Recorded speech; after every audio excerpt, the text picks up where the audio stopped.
Welcome to Kingdom Mothers Rise Up, where I encourage and equip you to heal your heart and renew your mind so you can live the fully abundant life Jesus promised you. Let's go. It's time to move. Being a daughter of the King is what invites you, makes you part of this kingdom. We're talking about the Kingdom Mothers rising up. The King of the universe has offered you the opportunity to become his adopted daughter. Not a stepchild, not just someone he's willing to, like a halfway house, he's just willing to help you out for a little while, full adoption. Everything co-heirs with Christ. Everything that is Jesus is yours. Just sit in that. But is what I wanted to talk about with being a daughter of the King is being able to experience his love. And I was just having a conversation with my husband this morning, actually, where we were sharing things that make us feel loved and cared for. And as I was reflecting after the conversation, I was like, well, I do all these things because I love you. And I can see all of these different things that you do for me. And I know you do them because you love me. Like going to work and providing financially and doing all the maintenance on cars and vehicles and house appliances. We heat with wood and he takes care of all of the wood and he often cooks. And I know he's doing all those things because he loves me. But I don't necessarily feel warm and fuzzy and I'm so loved when he does those things.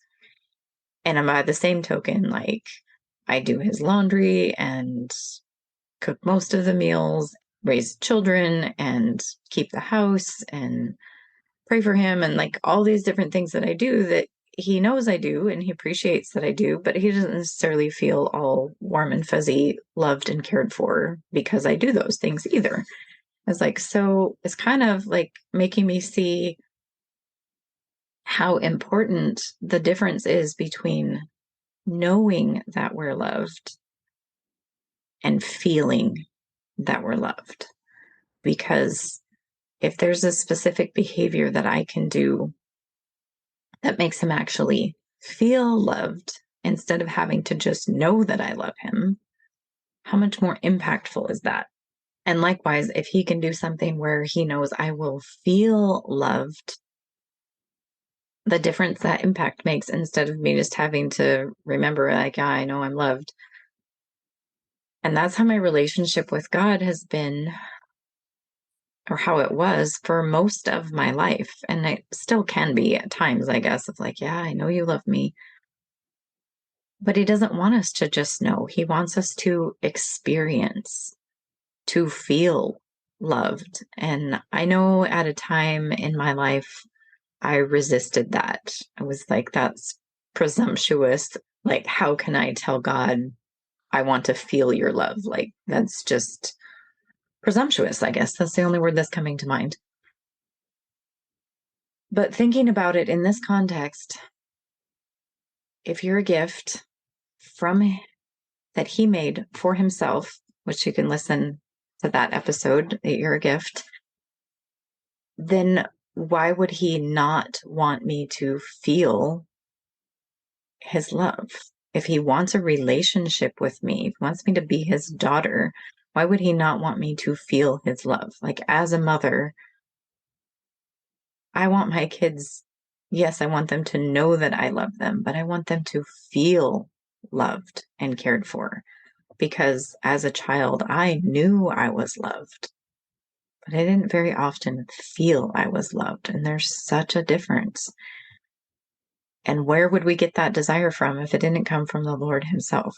We're created in his image. So his desire is for us to know and experience that love, not just keep hanging on to it by faith. And he's glad that we're willing to hang on to it by faith.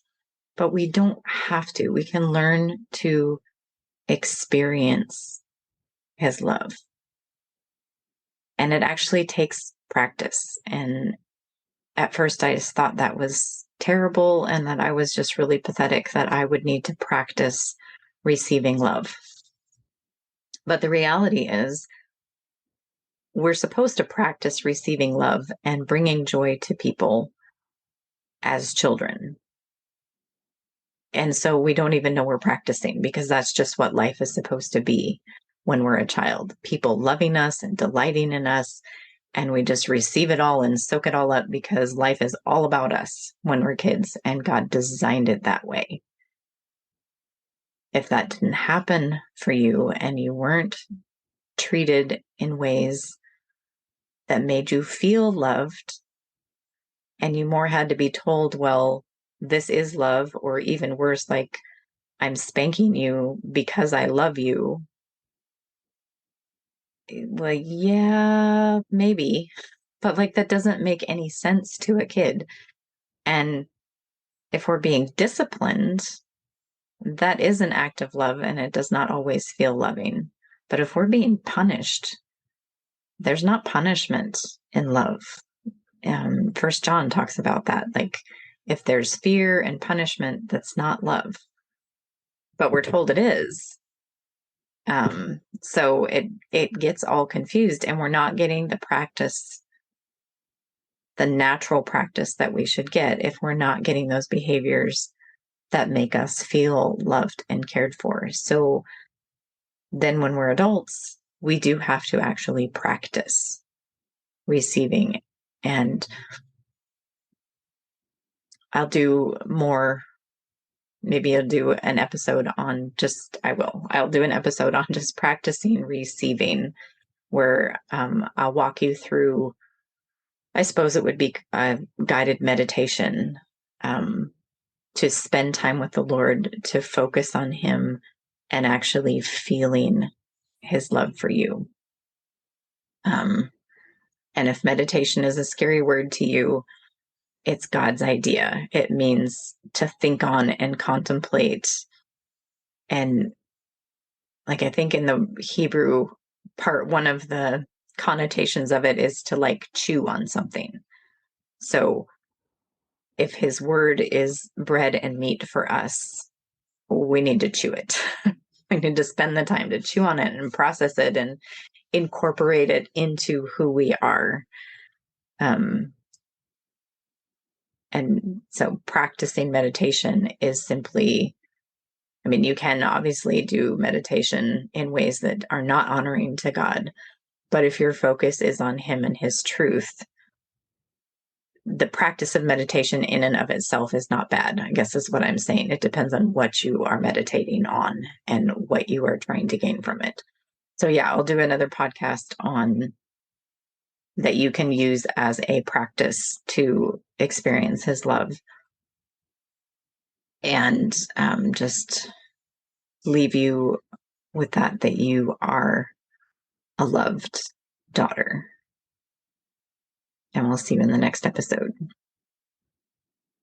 Thank you for listening to today's episode of the Kingdom Mothers Rise Up podcast. I'm blessed to have you here. If you'd like to continue the conversation, you can join us in the Kingdom Mothers Rise Up Facebook community. When you're ready for more support, I have the Heart Doodling with Jesus monthly membership, periodic group coaching, and one-on-one personalized coaching as well. Thank you so much for being here, and we'll see you next time.